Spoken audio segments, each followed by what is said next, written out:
first, we're going to talk about why somebody like Volkanovski has really defied, right, in a lot of ways. Um, Here's another thing you got to understand about Volkanovski, okay? Volkanovski has a lot of skills. He's badly damaged after 2 fights of getting knocked out back-to-back. Islam and then Ilia Topuria. Obviously, Ilia Topuria had intentions of moving up or furthering his career in somewhere separate of 145. So as a result, he had to vacate the belt, and here comes Volkanovski once again with this new opportunity.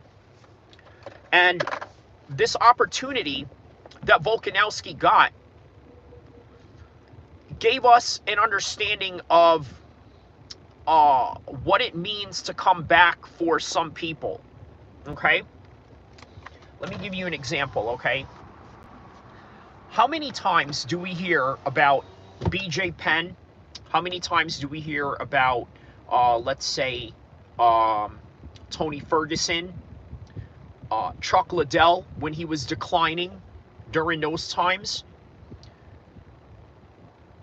We often heard the same stories over and over again, which is what? That story is, I'm going to defy the odds every time. Chuck Liddell gets knocked out. It's okay, no problem. I'm going to come back. I'm going to defy the odds. Tony Ferguson gets knocked out. It's okay. I'm going to defy the odds.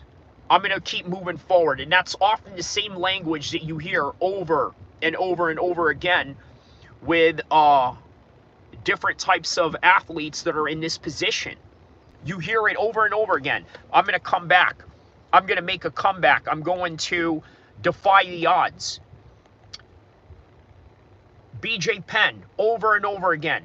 I'm going to defy the odds. He gets knocked out in a street fight over and over again. I'm going to defy the odds.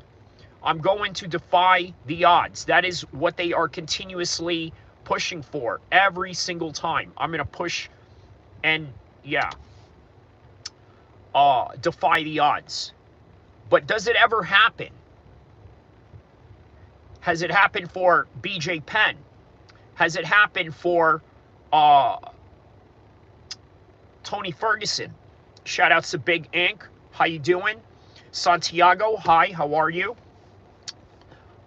Great card to see Volk and Patty returning in Reyes' win.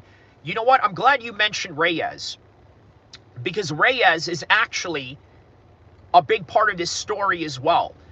He's another guy that defied the odds. What is the common theme here? Now that we got everybody here, okay, when we have seen a 36-year-old win a belt, okay, the common thing here is that there are fighters that are older that constantly say, I'm going to defy the odds. And it is this same mentality that has led to many of their destruction. However, when it came to Volkanovski, he really defied the odds.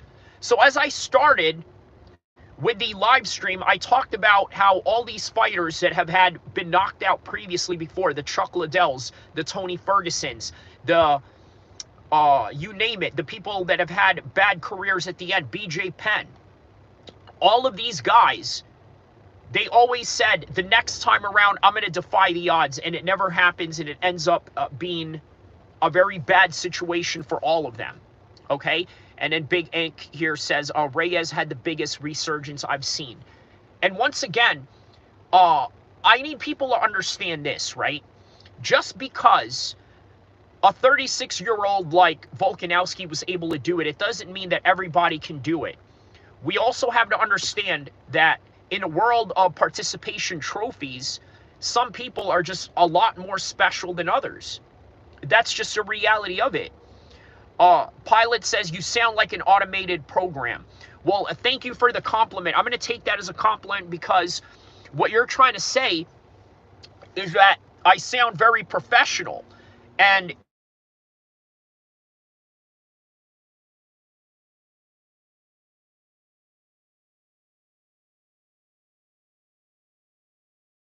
Sorry about that. Muted. Oh no, sorry about that. Muted. Oh no, sorry. I had to take a call there. You can you play a ukulele, please? No, I'm not much of a ukulele player in any kind of degree. So okay, so here it goes, right? It's not going to happen for everybody. Now, what happened with Dominic Reyes? That's a very similar example that I had just mentioned with Volkanovski, and also with the likes of Dominic Reyes, right? It's not the same as Tony Ferguson or BJ Penn or any of these people, right? So it's a completely different line of trajectory. Now it's better. Okay. Sorry about that. I had to answer a call. That's why. Sorry. So, as I was saying, this is not going to happen for everybody, okay? This is something we really have to understand and take into high consideration. It's not going to happen for everybody simply because everybody is built differently. Volkanovski is built in a very unique way that allowed him to have durability, that allowed him to have chin. He's got a very strong neck, okay? And having that strong neck, I think, is correlated to having a strong chin and being able to take shots, being able to handle shots and things of this nature, right? So one thing you got to understand is that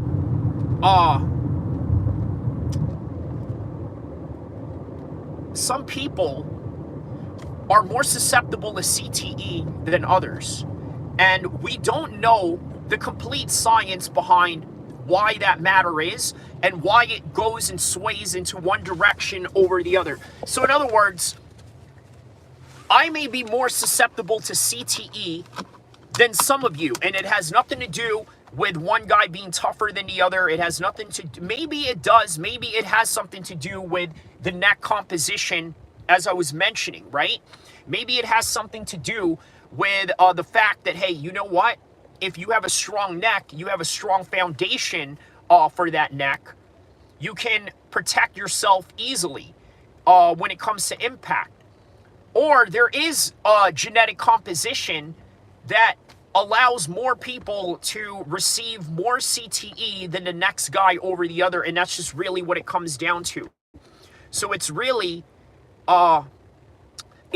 different and really individualized in different people. So we have to understand that.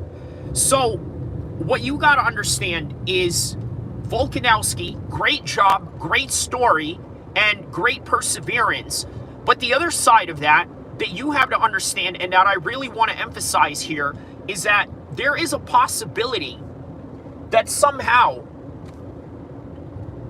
this is going to lead a lot of people astray. You want to know why? I'm going to tell you why it's going to lead a lot of people astray, especially for the fighters that have this go-getter mentality. Look, there is absolutely nothing wrong with having a go-getter mentality. In fact, you absolutely need it when you are competing at the highest level, or if you're competing at anything that is a serious professional sport, or any sport for that matter in any level. You have to understand that, right? What did Big El-Kheer say? Volk's time off really helped. Yes, it goes to show that his fights with Islam and Ilya, he wasn't prepared enough. That's a very good point. It is a very good point to understand that he was very ill-prepared for these fights. One was a short notice. The other was just coming off of a knockout due to a short notice. And again, that goes back to the misguided, astrayed version of guidance or lack of guidance that Volkanovski was receiving or was giving to himself. So in other words, understand this, right? The fact that Volkanovski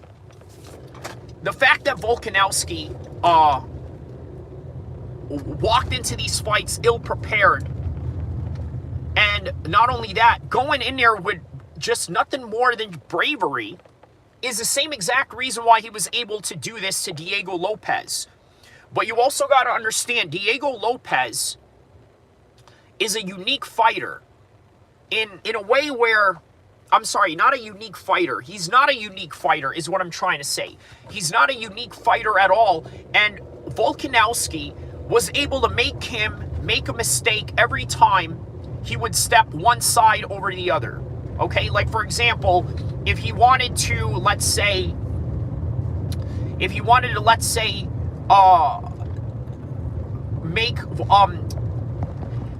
Diego Lopez put his hands down, right? He would circle him around a certain way or volume him until, say, Diego Lopez would make a mistake of some sort, right?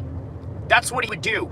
He would try to offset him every time. He would try to disrupt his rhythm. And Volk was doing exactly that. That's why he was popping shots on Diego Lopez in ways that Diego Lopez was not able to pop shots at him.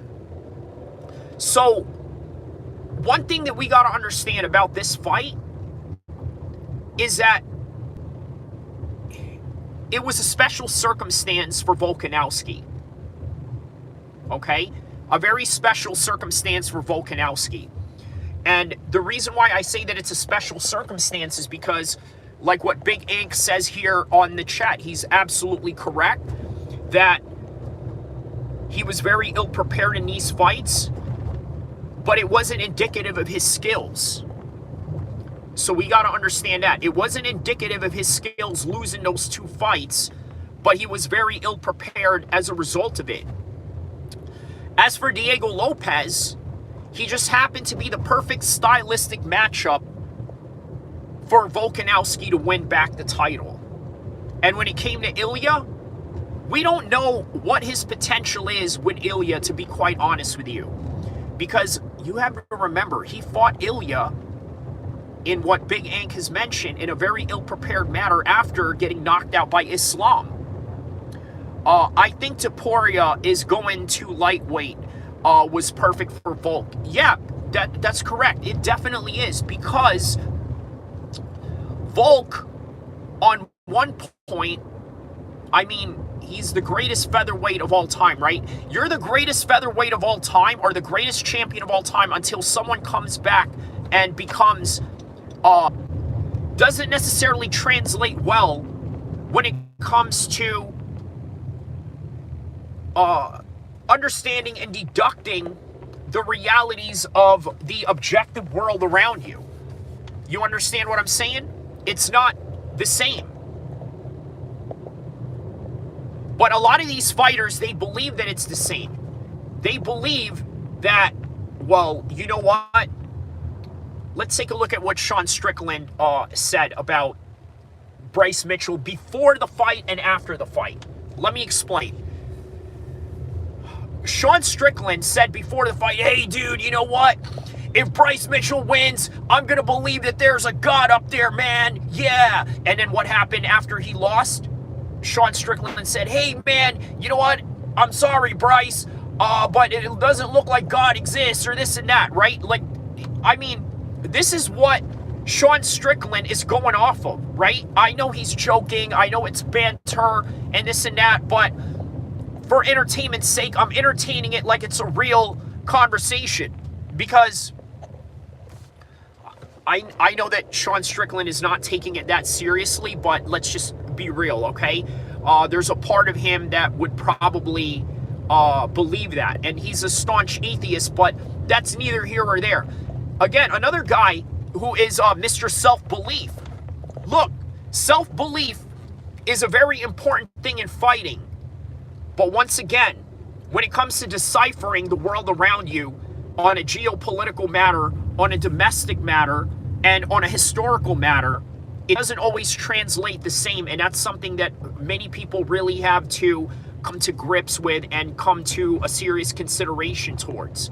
Because if you don't, then you're going to go through your entire life thinking that one way is the only way to do things, and this is sort of what Bryce Mitchell is experiencing right now. Look, here's the thing. I've defended Bryce Mitchell going up to UFC 314, right? I've defended him. And the reason why I defended him was because I felt that it was very unfair for some media members, in particular, Jeb Meshew, Alex Lee from MMA Fighting. They basically said that this man should not even fight in the UFC, and I don't agree with that one bit. It's very hard for me to agree with that. What we saw, Bryce Mitchell falling, honestly, was very important for us